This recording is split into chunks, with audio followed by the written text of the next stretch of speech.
inside-out body tracking, new music, and extensions to the campaign. These are only some of the things which we know are coming to BONEWORKS in the new 1.7 update, or as some of you may know it, the BONEWORKS Remaster. Okay, first things first, BONEWORKS Remaster, let's get that name out of here because I feel like that name might be hyping up expectations a little too much, and it has been confirmed that this is not what it is officially called. From this point onwards, the BONEWORKS Remaster will be referred to as BONEWORKS 1.7. What can we expect in the BONEWORKS 1.7 update? Well, today I'm here to finally round up all of the information we have gotten over the past year about this update and what we can expect. And trust me, there's a lot of crazy things, some of which I'm sure you might have missed because it's all been so spread out across random days in the year. So I'm going to use this video as a way to show you guys every single thing we've heard so far about the BONEWORKS 1.7 update. Starting off with the update itself, the BONEWORKS 1.7 update is going to be coming to PC VR and Quest 3 and 3S standalone. BONEWORKS has not been a standalone game for Quest headsets yet.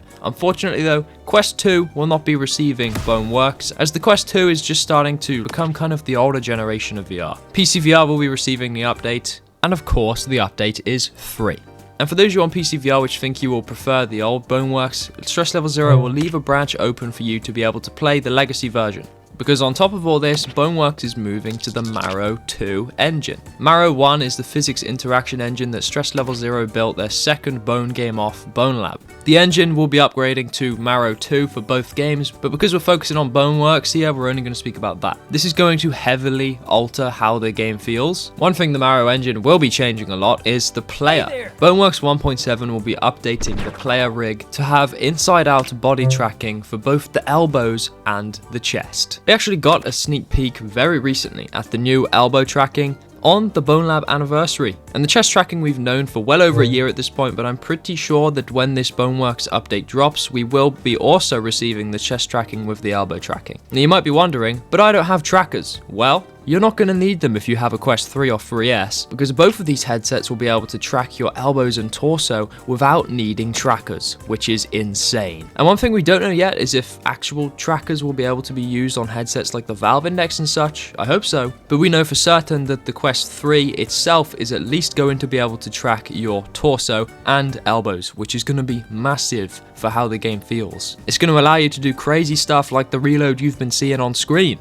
You can bump the gun off your elbow and what? This is amazing. Some people think this clip actually could be recorded in BONELAB because there's a go-kart in the background and such. Either way, these mechanics are definitely still coming to BONEWORKS, so even if this is BONELAB, this is definitely gonna be in BONEWORKS regardless. And if you think it ends there at the elbows and the chest, you'd be wrong. While we haven't heard anything about leg tracking yet, we do know about changes to the eyes and mouth. I don't think this is eye tracking per se, but we can see in some relatively new screenshots from the lead developer that Ford will be able to look in more dynamic directions, possibly always looking towards a mirror. A small detail, but something which definitely makes the game feel just that bit more real. In one of the screenshots, you can see Ford with his mouth wide open. He can't normally do this, and I don't think this is mouth tracking. This is probably just Ford's mouth opening when it detects mic input. And this is something which is being used by the fan-made BONELAB Fusion multiplayer mod. And does anybody else think it's kind of weird that they're going through the effort to add these things to the eyes and mouth when you barely see yourselves in mirrors? I don't think this is them working on multiplayer, but I guess they're just doing it now because why not? In these same screenshots, we can see the toe physics will also be coming to BONEWORKS 1.7. Usually when your feet are on the floor, they will kind of clip through the ground if you kind of have them on their tippy toes. In these screenshots, you can see that your toes will actually bend across the floor, once again making the player rig even more real. I can't understate how much of a serious upgrade this all is. We're going to only being able to move our head and arms, really, to being able to move our chest, elbows, mouth, eyes, and toes. All we need now is leg tracking, and we are one step closer to that because in the next update, we might be seeing the removal of the Loco-Ball. The Loco-Ball is like an invisible ball which exists underneath your legs, which kind of keeps you balanced on a lot of stuff and is how your legs ultimately work. For the most part, it works pretty great, although it definitely has some glaring issues. That's why Stress Level 0 is planning to remove the Loco-Ball and add a new leg system. I can only imagine that this will get them one step closer to leg tracking, and who knows, maybe they're keeping it a secret, and we do get leg tracking in this update, but we don't know that at all. And I just want to say, now that I'm putting this video together, I'm realizing how many changes are actually happening. The player is going to be so much different, and I'm really excited to try it out. If only I had the right gear to do so. Thank you to Maker for sponsoring this video. They sent me over some controller grips for MetaQuest 3 and 3S controllers, pretty damn similar to the Valve Index controllers. Of course, they obviously don't have the finger tracking, but if you ever wanted controllers like this, then you can get them. Tell you what, take the headset off. All right, time for the money shot. Oh yeah, honestly, I just love opening things. They feel really high quality. The grip has got some real nice texture on it. And these aren't just any controller grips. These are charging controller grips. Sweet, I love it, I got it in. Okay, and then you don't actually put the plate back on the controllers. You just slide them in and that will let them, oh my God.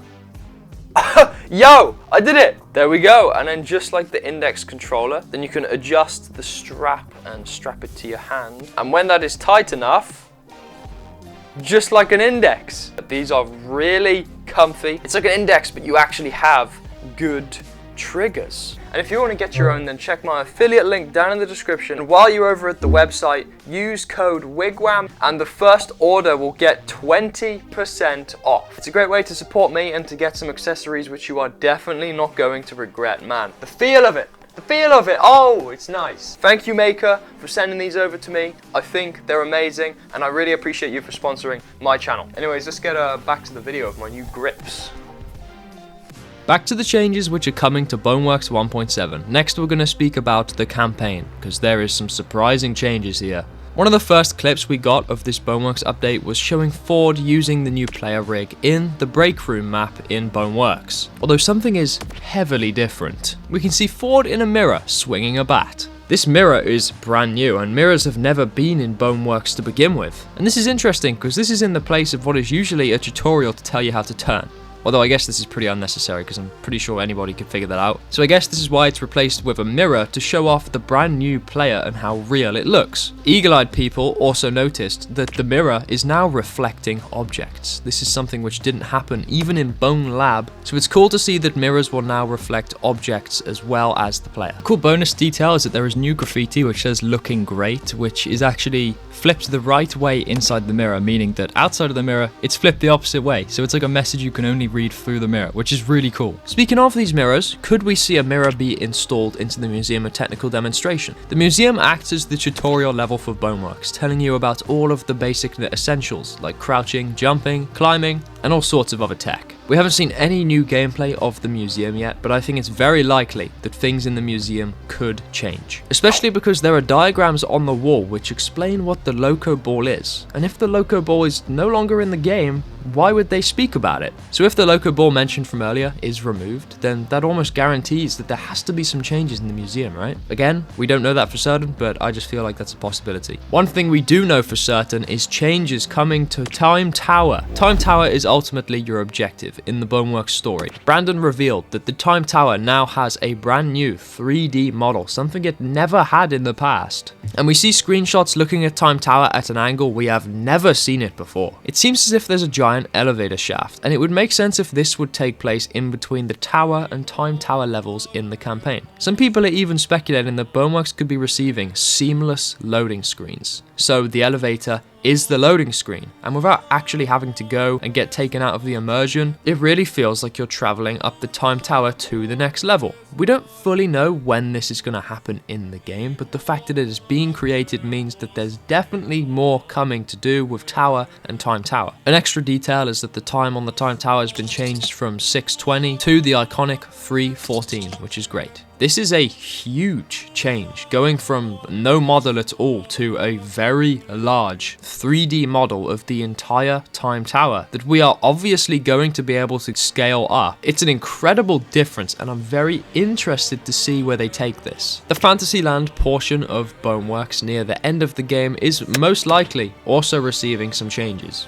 My evidence? Well, we're going to have to take a look at the music. A while ago, the composer for BONEWORKS' original soundtrack, Michael Wyckoff, posted a picture of him with sheet music for a song called Fantasyland Fantasia. This isn't a song which exists in BONELAB or BONEWORKS' soundtracks at all, and we know that this is for the BONEWORKS update because this is when the BONEWORKS remaster name really stuck with people, because at the top of the sheet music you can see that it's under the name BONEWORKS Remaster. This is not the official name, this is just what Michael decided to call it, and I don't think Brandon was very happy, which is pretty funny. Fans went through the effort to recreate this sheet music to have an idea of what this song could actually sound like. Of course, this is only the piano instrument of the song, and there is much up to interpretation of what Michael will actually add to the song, although Mindlight did an amazing concept cover of this song and an idea of what it could sound like when finished. Take a listen.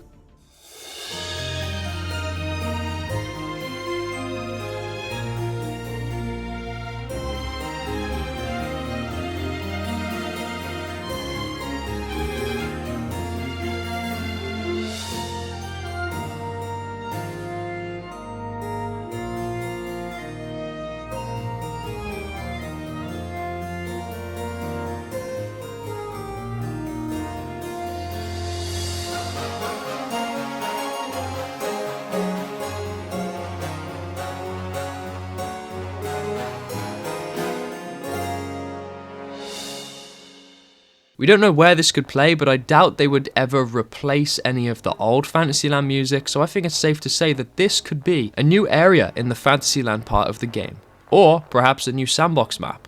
I'm absolutely in love with this song, and it begs the question of if there's going to be any more new songs coming to the game. And while we're on the topic of sound, let's talk about the potential of new voice lines. I recently made a short sharing one of Brett Driver's newest posts. It's a parody video of him joking about how he has to say "what up son" a hell of a lot of times when he's recording voice lines for Arthur Ford. A lighthearted joke, but why make this joke 3 years later on BONELAB's anniversary? I think they've got Ford back in the studio to record new voice lines for his character, and that's what led him to realize that he says "what up son" a lot of times, hence why he made the parody video. Of course, he's not going to share the real voice lines in his video, so that's why his version is just a lighthearted joke. Although since the release of this short, he has tried his absolute best to make sure people know that this is just a parody. At the same time though, I feel like this still could mean something, but take it with a big grain of salt. But the further we look into this, it really looks like Stress Level Zero's getting the whole band together for this one. They got Michael back on the music, they got Ford for the voice lines, and they're all working on brand new content for the game, plus all of the amazing physics changes too. Moving on, one of the most craziest parts of this BONEWORKS update we know about is that there will be BONELAB parity. Stress Level Zero is working hard to make it so that their modding SDK can be compatible with both of their physics games, meaning that you can play BONELAB mods on BONEWORKS and BONEWORKS mods on BONELAB. Along with this, there are changes coming to the prices of the game. Both by standard will be at 40, but if you buy BONELAB, BONEWORKS will drop to 30, and if you buy BONEWORKS, BONELAB will drop to 30. Stress Level Zero's idea with this is that there's a $40 entry minimum to get into Maro 2, but when you're in there, the next games will become cheaper. Along with this, if you own both BONELAB and BONEWORKS, the next game is only going to be $20. Yo, they're treating us. When the update comes out, BONEWORKS will be raising from 30 to 40, so if you haven't got the game already, make sure you buy it. Unfortunately, those of you that want to get it on standalone will have to buy it at full price, because you can't buy it now because it doesn't exist on Quest, so you know. But for when it does come out, make sure to use code WIGWAM and then you can get yourself 10% off. And with these parity changes, we can probably expect to see a lot of the stuff from BONELAB transfer over to BONEWORKS and possibly vice versa. That's why I think that this video could have been taken in BONEWORKS, as we could see the BONELAB go-kart in the background, but it's very possible that the go-kart will be making its way over into the BONEWORKS sandbox, because then we can have vehicles in that game too. And we've already seen that mirrors have made the jump over to BONEWORKS, so that begs the question of what else is going to come. I wonder how they're going to handle bringing the body log over to BONEWORKS. I think perhaps they could introduce the avatar gun, and finally you can like shoot yourself with it in sandbox and it will give you the body log, something like that, but we don't know about that yet, so we'll see. But with all of that said, I'm pretty sure that's everything we know that's coming to the BONEWORKS remaster so far. And for those of you watching on mobile, please do me a favor and hype this video. It's a brand new YouTube feature and it allows smaller creators like me to get way more attention. So if you liked what you see today, please use your hypes on this video. I think it only works on mobile and is maybe not there for everybody right now, but if you do that, I really appreciate you. Are you guys excited? Because I know when this comes out, I am going to bounce off of the walls. And what are you hoping to see get added to BONEWORKS in this update? Or what are your theories? Let me know everything down in the comments. And remember to check out our maker sponsor today, link in description. Thank you to them again. And of course, subscribe. Thank you everyone for your time, and I hope to see you next time. And a massive thank you to all of my current supporters. You guys really keep me going. Thank you so much for your continued support on the channel.